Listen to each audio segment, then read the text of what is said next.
नमस्कार. मी प्राध्यापक A S बचाटे, अर्थशास्त्र विभाग, गोपाळकृष्ण गोखले महाविद्यालय, कोल्हापूर. आज या ठिकाणी आपण व्यावसायिक पर्यावरण या विषयातील उदारीकरण या सब्जेक्टवर सविस्तर चर्चा करणार आहोत. उदारीकरण. आज जगातील बहुतेक सर्व देशांनी जलद आर्थिक विकास साध्य करण्यासाठी खाजगीकरण, उदारीकरण व जागतिकीकरण या संकल्पनांचा वापर किंवा या संकल्पना अर्थव्यवस्थेमध्ये वापरात आणलेल्या आहेत आणि भारतही त्याला अपवाद नाही आहे.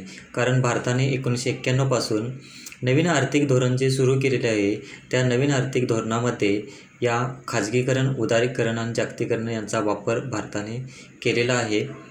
स्वातंत्र्यानंतरचा जो कालखंड होता त्या कालखंडामध्ये भारताने समाजवादी समाजरचनेचे उद्दिष्ट समोर ठेवून आर्थिक विकासाची वाटचाल सुरू केलेली आहे. हा आर्थिक विकास करत असताना सुरुवातीपासूनच अर्थव्यवस्थेमध्ये सार्वजनिक क्षेत्राचे प्राबल्य राहिले आहे. म्हणजे सार्वजनिक क्षेत्राचे वर्चस्व आपल्या भारतीय अर्थव्यवस्थेमध्ये मोठ्या प्रमाणात दिसून आले, परंतु कालांतराने या क्षेत्राच्या उणिवा किंवा मर्यादा दिसून येऊ लागल्या. म्हणजे सर्वत्र सार्वजनिक क्षेत्र उपयोगी पडू शकत नव्हते. त्यामुळे सन 1990मध्ये देशासमोर आर्थिक अरिष्ट निर्माण झाले आणि या आर्थिक अरिष्टातून किंवा आर्थिक संकटातून बाहेर पडण्यासाठी आर्थिक मदतीची नितांत अशी आवश्यकता भारताला लागू लागली आणि आर्थिक मदत देताना जागतिक बँक IBRD आणि नाणेनिधी IMF यांनी आर्थिक सुधारणा कार्यक्रम राबवण्यासाठी भारतावरती दबाव आणला. म्हणजे ज्यावेळी भारतीय अर्थव्यवस्था आर्थिक अरिष्टामध्ये होती, आर्थिक संकटामध्ये होती, त्यावेळी जर भारताला आर्थिक मदत द्यायची असेल तर या ज्या जागतिक संघटना आहेत IBRD आणि IMF यांनी हा जो आर्थिक सुधारणांचा कार्यक्रम आहे तो आर्थिक सुधारणांचा कार्यक्रम स्वीकारण्यासाठी भारतावरती दबाव टाकला आणि या आर्थिक सुधारणामध्ये प्रामुख्याने भारताने मग उदारीकरण, खाजगीकरण आणि जागतिकीकरण यांचा स्वीकार केलेला आहे. त्यातला एक महत्त्वाचा घटक म्हणजे उदारीकरण. आता उदारीकरण म्हणजेच काय तर भारतामध्ये प्रामुख्याने सन 1991 नंतर जो आर्थिक सुधारणांचा कार्यक्रम म्हणून उदारीकरणाच्या प्रक्रियेस सुरुवात झालेली आहे. उदारीकरणाची जी सुरुवात आहे ती प्रामुख्याने अर्थशास्त्राचे जनक आहेत ॲडम स्मिथ यांची जी निरहस्तक्षेप नीती होती, म्हणजे सरकारी हस्तक्षेप असू नये अशा प्रकारचे जे धोरण होते त्या धोरणामध्ये हे आढळून येत होते आणि सरकारच्या कमीत कमी हस्तक्षेप हा अर्थव्यवस्थेमध्ये असला पाहिजे. उदारीकरणाला आपण खुलेपणा म्हणू शकतो. शिथिलीकरण, जे निर्बंध आहे ते निर्बंधाचे शिथिलीकरण, उदारमतवादी धोरण असे म्हटले जाते. आणि उदारीकरणाची प्रक्रिया प्रामुख्याने विदेशी व्यापार, भांडवल प्रवाह, तंत्रज्ञानाची देवाणघेवाण यातील शिथिलीकरणाने पूर्ण होते. म्हणजे प्रामुख्याने विदेशी व्यापारावरती किंवा तंत्रज्ञानाच्या देवाणघेवाणीवरती जे निर्बंध लादले गेले होते ते पूर्णपणे शिथिल करणे हे या धोरणाचे मुख्य उद्दिष्ट होते. आणि भारताने प्रामुख्याने खुलेपणाचा अर्थ 1990 पूर्वीचे लायसन्स व परमिट राज संपुष्टात आणणे आणि त्यातून मुक्तता करणे असे होते. आणि या शिथिलीकरणाचा अर्थ असा आहे की म्हणजे हे जे उदारीकरणाचे धोरण स्वीकारले त्याचा अर्थ असा आहे की वस्तू व सेवांचे उत्पादन व उपभोग यांचे प्रमाण बाजारभावाने ठरेल. म्हणजे जे बाजारपेठेमार्फत या सर्व प्रक्रिया राबवले जातील. किंमत यंत्रणा जी आहे त्या किंमत यंत्रणेच्या माध्यमातून उत्पादनाची प्रक्रिया राबवली जाईल, वितरणाची प्रक्रिया राबवली जाईल, उपभोगाची प्रक्रिया राबवली जाईल. म्हणजे सरकारी हस्तक्षेप या ठिकाणी कमी करण्याचे धोरण जे आहे ते उदारीकरणामध्ये स्वीकारण्यात आलेले आहे. तर भारतामध्ये प्रामुख्याने 1980 पासून शिथिलीकरणाच्या धोरणात सुरुवात झालेली होती. आणि उदारीकरण म्हणजे खुला व्यापार, मुक्त उत्पादन धोरण होय. यामध्ये खाजगी क्षेत्रावर कोणतेही निर्बंध असणार नाहीत अशा प्रकारचे हे धोरण होते. आता भारतातील उदारीकरणाची अंमलबजावणी कशी झाली? उदारीकरण म्हणजे काय लक्षात आलं तर उदारीकरणामध्ये प्रामुख्याने जे निर्बंध लादले जात होते उत्पादनाच्या प्रक्रियेवरती, उद्योगांच्यावरती, जे खाजगी क्षेत्रावरती जे निर्बंध होते ते निर्बंध काढून टाकणे, शिथिलीकरण करणे, सरकारी हस्तक्षेप कमी करणे.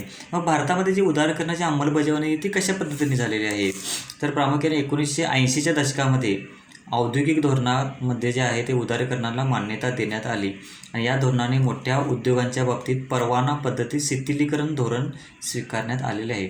म्हणजे जे मोठ्या ज्या उद्योगांची निर्मिती आहे त्या निर्मिती करत असताना परवाना पद्धती होती, त्या परवाना पद्धतीमध्ये शिथिलीकरण करणे किंवा त्याच्यावरचे निर्बंध हळूहळू कमी केले.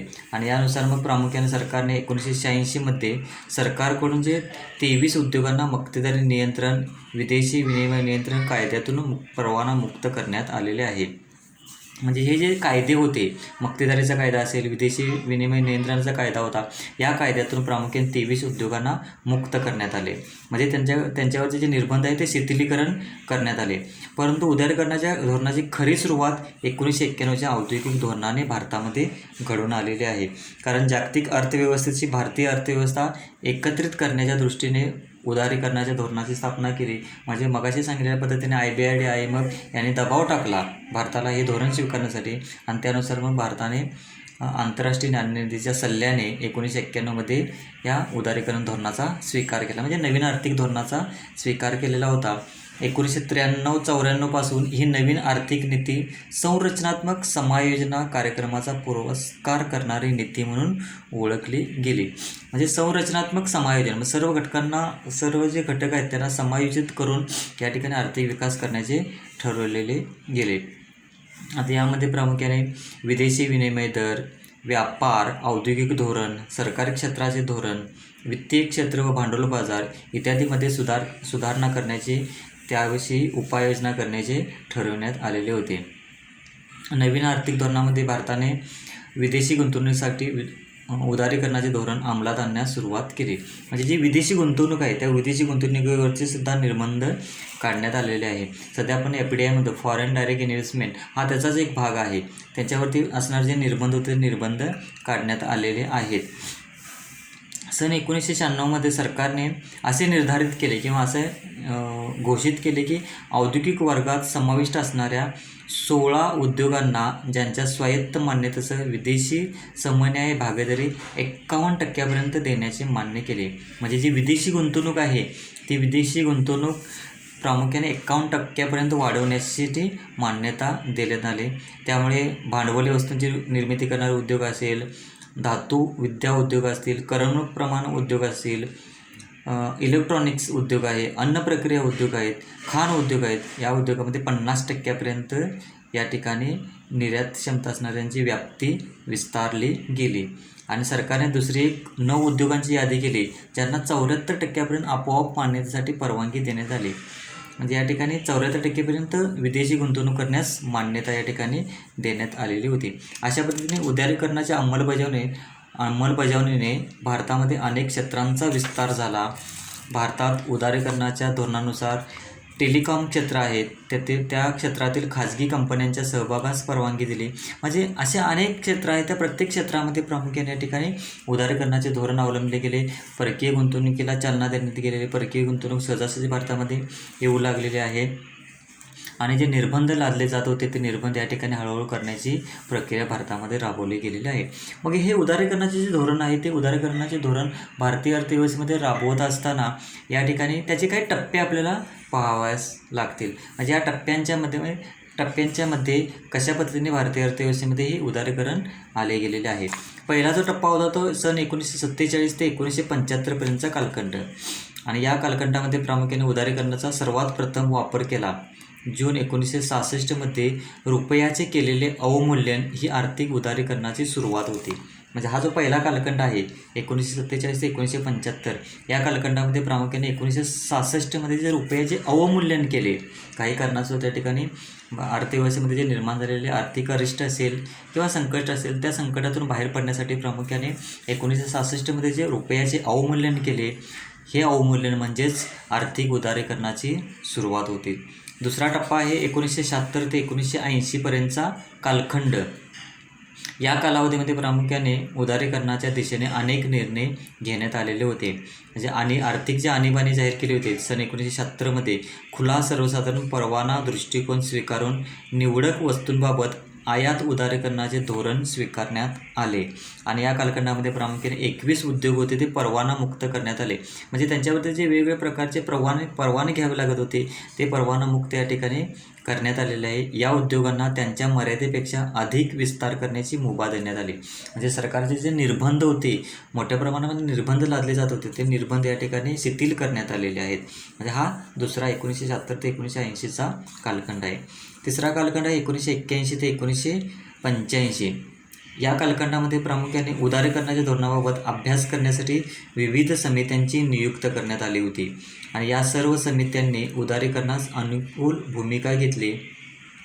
यामध्ये 1984मधील अबिद हुसेन कमिटी, 1985मधील नरसिंहम समिती, सेना गुप्ता समिती, LK झा समिती, VR पंचमुखी समिती इत्यादी समित्यांचा समाविष्ट होतो आणि मोठ्या उद्योगांना त्यांच्या परवाना क्षमतेपेक्षा 25% विस्ताराला मान्यता देण्याचे ठरवण्यात आले. म्हणजे ज्या विविध समित्या स्थापन केलेल्या होत्या, निर्माण झालेल्या होत्या, त्या समित्यांनी काय घोषित केलं की जे मोठमोठे उद्योग आहेत त्या मोठमोठ्या उद्योगांनी जेवढी परवाना क्षमता घेतलेली आहे की उत्पादनाची त्याच्यापेक्षाही जास्त 25% विस्ताराला या ठिकाणी मान्यता देण्यात आलेली आहे. म्हणजे त्यांच्यावरती नियंत्रण हळूहळू कमी करण्यात आलेले आहेत. त्याचबरोबर जे उद्योग निर्यातक्षम उत्पादन करतात त्यांना विस्तारीकरणाची परवानगी देण्यात आलेली आहे. म्हणजे हा जो कालखंड आहे या कालखंडामध्ये प्रामुख्याने ज्या विविध समित्या स्थापन केलेल्या होत्या त्या समित्यांनी उद्योगांच्या विस्तारावरती प्रामुख्याने भर दिला गेलेला होता. आणि उद्योगांचा विस्तार म्हणजेच काय तर त्यांच्यावरती असणारं नियंत्रण कमी करणे आणि नियंत्रण कमी करणे म्हणजेच उदारीकरणाचा स्वीकार करणे.